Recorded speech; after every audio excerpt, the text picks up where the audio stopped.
Good evening, everyone, and Johar.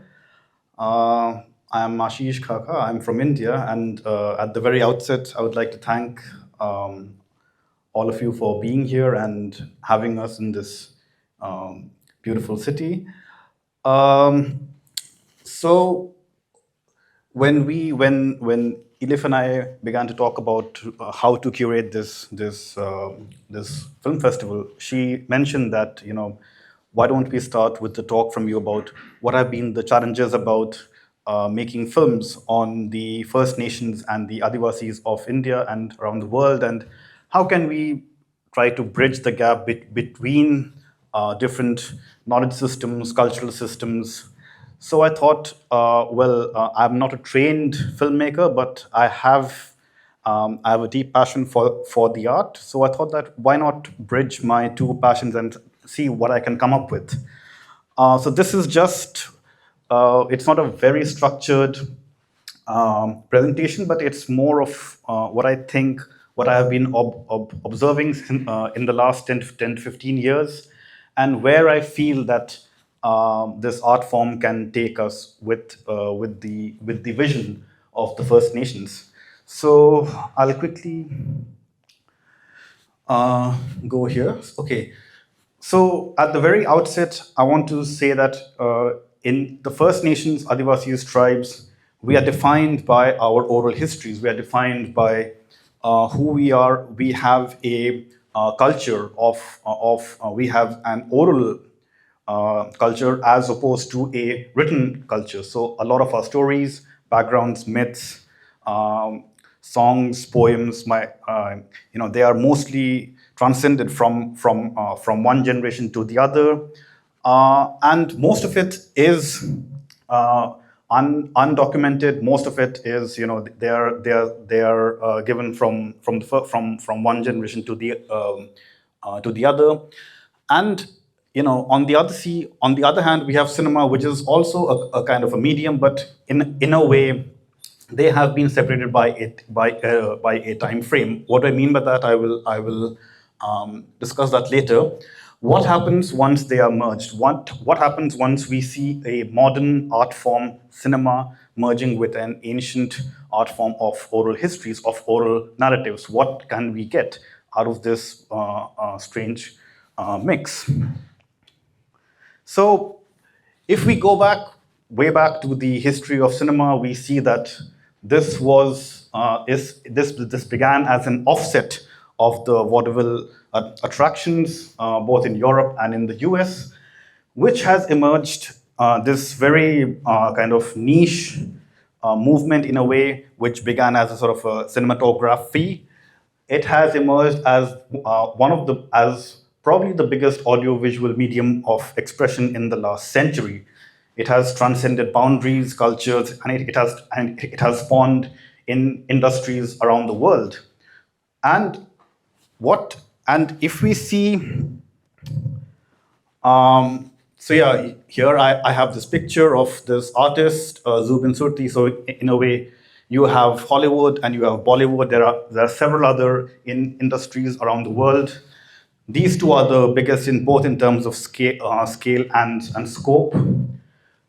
It has spanned culture, societies, and touched millions of lives. All of us, I cannot think of one person in the world who has not seen a movie or has not heard of an audiovisual frame. It has touched us in different ways and in different mediums. But herein lies the thorn of the matter, where I try to make my intervention. That despite being a fledgling success, it's had a history of 100 years. How have been the depiction of indigenous peoples in this medium? And this is where I try to draw your attention. So, if we look back at the films that have been made in the last 100 years, and I'm taking America and India as case studies because they are the ones which I'm most familiar with. I'm sure there are other case studies as well. So, on top, you have it's it's a It's a glossary of Native American depictions in Hollywood cinema here, and in the bottom, it's a glossary of tribal depictions in Bollywood cinema. So if we see on the if we take the first one, the Indians were typically on the side of the bad guys in Hollywood films. They were portrayed as violent and submissive people who would be willing to attack the white guy for any reason whatsoever. And only when we start negotiating with the Indians, when we start the people who have been colonized, it's only when they start to if we start looking at the tropes, it's only when they start working with the white males that that particular character has been seen as having a desirable and honorable characteristic, someone with whom you can vouch for. Now, that is the case of Hollywood cinema so far, but when we come to India, it becomes in a way complex.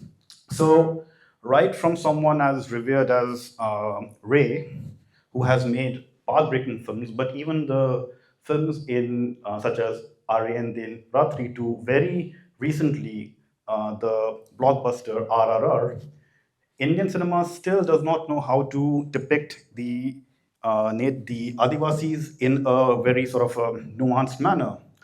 Most of the depictions have ranged from being an object of sexual desire of the upper caste to to being mere loose women being exotic dancers in the background to just merely being the absolute villains. To give an example, there's a film called MSG2 where there's this religious this leader who has been sent to a jungle on a civilizing mission.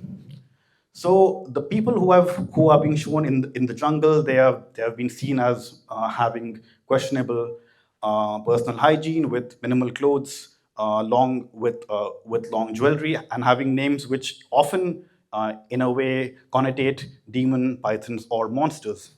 What I'm trying to draw the attention is that these depictions are very much steeped in colonial anthropological norms. This is the same norms that were taken up from the colonial as well as the upper caste post-colonial anthropological tropes and then forcibly brought into cinematic depictions. So it is not that these depictions are coming up in some vacuum. There is a context in which these depictions have been made and have been commercially sold to society, which further reinforces these tropes in the mind of the wider society. So, what can be done about that? This was something that was bothering me for a very long time, and I have been having some thoughts about this. But and these are films. These are not documentary films. These are again mainstream films. So I am limiting my conversation in the realm of mainstream cinema, in the realm of industrially produced commercial cinema. So, is there a turning point? Can we start to move beyond these stereotypical depiction of people without having of showing people without any agency? So, where I see, is there a turning point? Can we see a turning point coming into mainstream cinema? So if we see these two films, Avatar 2009 and more recently Killers of the Flower Moon, where do I see the conversations start to shifting? Now, lots of arguments have been made against Avatar as being a recycled version of Dances with Wolves, Pocahontas, the white man coming in and then saving the day. But my point is that even with all those arguments being made against the film still stands as being the highest grossing film in history. Now, for the first time, I'm seeing a science fiction film taking the themes of colonization in industrial waste and relaying it on the grandest scale possible, trying to really break the narrative. But if we see Killers of the Flower Moon, it has none of the technological sort of wizardry of Avatar, but still, it's showing the absolute human tragedy of the American exploitation. What I want to draw the attention is, for the first time, I see in mainstream cinema that the natives are actually being given an agency in the way that their characters are being are being described and actually being portrayed. So, do I feel that, do we need to stop the conversation here? Not at all. Both films have had their own. I mean, if we go deeper into the critical ways, we can actually problematize them further. But how can we carry forward the conversation from here? How do we reclaim the narrative? How do we start challenging these very problematic anthropological conceptions? So I have been seeing that, post the 2016 protest over the construction of an oil pipeline in the North Dakota region, there has been a rising interest in the First Nations people cinema. Also in 2020, so there's this lady, Penny Smallcombe, who is the head of the funding entity of Screen Australia. She made a very interesting point that the Black Lives Matter and the Indigenous Lives Matter movement of 2020 opened doors to long overdue conversations about authentic representation and the need to provide better opportunities for First Nations writers, directors, and funding agencies. So what I want to sort of draw your attention is that it is not about complaining about how have been the depictions in the last 100 years. They have been problematic, yes, but today we I do see a window opening where we can see that, can we reclaim our narratives? Can we tell our own stories compared with the long tradition of colonial history where everybody else has been telling our stories? So, what are the challenges that come with such an aspiration? The first that I see is obviously funding. It is very difficult to get funding from mainstream funding agencies because all that they care about is the commercial performance of a film. If a film is not breaking the 100 million record in its opening weekend, they will say that, well, we cannot fund this film. So of course, is there a market? Is there a feasible market for First Nation cinema? Perhaps there is, perhaps there is not. That is something that we need to see. The second is more psychological, where I see that the actors, directors, writers, producers, they themselves have to overcome years of colonial and post colonial baggages in order to actually have the confidence to make films which actually showcase an authentic depiction about who they are and where do they come from. So, what is the silver arc in the cloud?